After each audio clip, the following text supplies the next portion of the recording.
The Strong Sessions are back. The Vancouver Adapted Music Society's flagship event celebrates musicians with disabilities, featuring performances from 4 talented artists and bands from our community. Join us on August 25th at the Roundhouse Community Centre from 5 p.m. to 8 p.m. Tickets are by donation. For more information, visit the Vancouver Adapted Music Society on Facebook, at VAMS Society on Instagram, or on our website, www.vams.org. We hope to see you there. I'm also wondering, because I noticed that in some of your works you incorporate multiple languages. So what called you to create that and to include that? Well, I love different languages and sounds and people talking, and so I wanted to honor that and express the beauty, and so in Little House Big World, Ahai Kubo, Malaki Mundo, I wanted to have the English and then the translation Filipino, Chinese, Cantonese, and French, and all of the languages there. It was so fun to work with and create that piece. So that's why, to honor people. Yeah, to honor people. You know, it's like I call the community health workers, to me, they're superheroes, human superheroes, you know. The people in the front line, the firefighters, and the police, they're all human superheroes. You know, and people like yourself doing what you do, it's just, we're human superheroes when we just try our best at what we do. Yeah. You know? Yeah. I'm not. I am ako ay nakakatu na anggoy sa Ireland. No, you can say it better than me. Oh, that's so funny. But I think really I have also just huge respect for artists and creatives, because their contribution to human culture and the enrichment, I find that life-giving.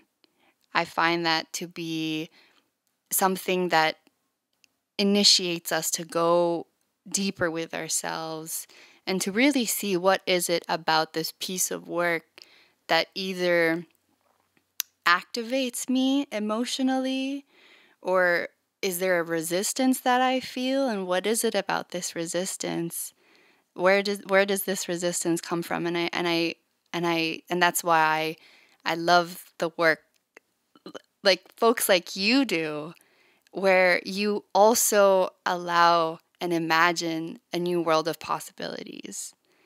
And I think that because creativity is not bound to boxes or limits or boundaries, it's free flowing, and that also inspires people to continue creating and imagining new ways of thinking and being and loving. Yes.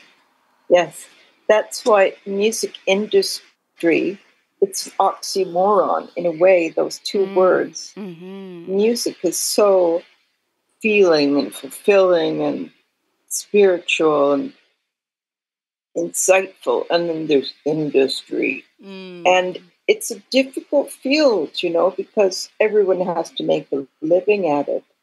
But I know when they say, you know, with your music, don't quit your day job, right? Yeah. And it's hard. It is hard to make a living as a musician. What is there, you know? Pubs, you know, concert halls. It's even harder now. But, you know, there are fields that allow a musician to carry on teaching. I would have been a teacher if MS hadn't sort of taken over my life. And music's such a special thing.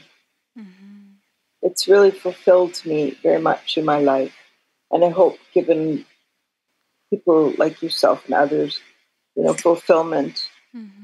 And I love doing the portraits because it allows me to listen to other people to amplify their voices. So I don't, I don't feel like it's mine so much as I'm the conduit, working on the editing. It's their voice that I want to push forward. Like, that's why I wanted this piece, the Brother Bear piece, to go around the world, not to hear my own voice, but to hear Russell's. My voice is not in the portrait. It's clearly Russell. I'm the composer, but it's Russell's music, it's Russell's voice, my questions, but, and our birds, our water here from this land, right? So, yeah, absolutely. And you already... Well, we're blessed to live. Sorry, yes, we are blessed to live. Yeah, and we're blessed to love and to honor people. I love your use of like honoring languages, honoring people, and allowing your work to be a landscape for that. There's one piece I did, and butterfly. Badu, is that the Filipino? Yeah. Badu. And my Filipino caregiver said the and I put that in. That was so beautiful. Just that word, it's so pretty. Oh yes, and it's so interesting. Sometime I heard somebody talk about how a lot of Tagalog words sound like what they're supposed to sound like. And I thought that was such a funny way of seeing it and seeing the words and yeah, I just like that sort of like onomatopoeia of the words. And actually in one of my mother's languages, so we speak Tagalog, but my mother and my family also speaks Ilocano, which is a language from Luzon. Yeah, from Luzon. Yeah, and for the word butterfly, our word is kulibongbong. And yeah, and it's just like the repetition of syllables, it's very big as well.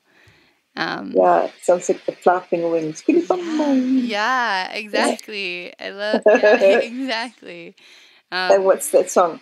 You know the song? Kahit munti Mandon, sari, Singamaste Talong, Singarelia, Titmani. Yes, all the fruit, all the veggies. Oh yeah, I I love that you put time into learning about this. That was when I was swimming at the health club there. One of my friends who worked there, Lenny, said, "Now, make my colleague blush. Tell her maganda ka pa sa umaga." Yeah. What does that mean? She says, "You're more beautiful in the morning." And I thought that was the most beautiful words. So that I put into the song. Bahay kubo, maganda ka pa sa umaga. You are more beautiful than the morning. And it just came, the whole song then. And that song then too was, beautiful garden that we all share. And so I was really influenced by the Bahay Kubo song. Yeah. Oh, that's beautiful. Oh, that's so nice. Little house, big world. Yeah, and I think something you just brought up is also how like a lot of the creativity that we produce is also the result of other creation, and how a lot of what we create and the art that we produce is because of community, and it's because of what's done before us. And how like for you it sparked this just this new composition, and just so beautiful to hear about. Yeah. So earlier you talked already about Bryden from VAMS, but I'm also very curious, how did you first hear about VAMS and what drew you to it? And when I read something in the Georgia Strait, they had put out in the back of the Georgia Strait, there's just comments section, of things that are happening, and they mentioned this studio. So then I went there, and it was a combination of being at SFU at the time where they were talking about the radio ballads, and then I had the idea to do the WHEELS Soundscape, and I met with Sam, and I said I had this idea, and he said, go for it, and I started to do it, and I've been doing it since 97, and I just finished the 12th one, being the Brother Bear. Mm-hmm. And one of the very special times was when I went into the studio as a client, and I started working with Dave Simonton on the Feather album, and that was taking my older songs and redoing them in a kind of a jazz-like symphonic feel, and that was such a fulfilling project. We finished that in 2016, and then Bryden now has just remastered it, and I released it Feather 2.0 just this year. Mm-hmm. Yeah. Mm-hmm. So the whole experience at VAMS, it's been a significant part of my life and a very important part. So meaningful. All the people I've met through it and the creativity that I was able to do, the wheels being supported in that, having access to people with disabilities, getting to know people, and I have loved working there. And I would highly recommend anyone who feels, well, come and see what's there at the music studio. VAMS is not music therapy. It's to support music creation. So you could do anything you imagine in the studio, whether it be a rock album, a heavy metal, or a soundscape, with the sound of elephants, Yeah. It sounds like a vehicle to birth your dreams. It really is. Yeah. Yeah, and you did mention the WHEELS Soundscape before. I was just wondering if you could just tell us a little bit more about it. First one was with Anastasia Rutkiewicz-Briggs, and she was a woman, and she was an opera singer. I don't know professional, but she was one of the first people, and it was called Sound Compassion. And then Daniel Hunt, and I interviewed him, and he'd say things like, I was called the Mick Jagger in the Northwest Territories, and and Robert Plant in Kelowna. And then I'd have him singing and talking, and it's an abstract piece. My work is more abstract. It's color. It's not, electroacoustic is not so much like rhythm and chords. It's more like colors of sound and everything. And then the third one, Wheel Journey, got chosen by the Canadian Electroacoustic Community to be put on one of their albums. Then number 4, Penny Process, was chosen by the Canadian Electroacoustic Music Centre to go on to their album as one of the best of 50 years of electroacoustic music in Canada. And then I just kept making them, and then wheel number 7 had Dal Richards and his friends and some of his music I was given permission to work with, and a lot of people's voices in there, over 100 people I had interviewed or had some of their sounds, voices, and And I combined it all, and it you go on a journey. It's like taking a journey. Sometimes the field that I'm in is called cinema for the ear. So, you could just imagine it. And it's used in dance and in theater and in film. A lot of the techniques we use. Yeah, so, and like I said, Wheels will come out this year. It'll be combination album of all of the pieces I've done over since 1997. How many years? Oh my God. 1997 is 27. Yep, over 27 years, 30 years. Yeah. And the folk rock album, 40 years. Wow. Bryden says 42. You and Bryden weren't even born then.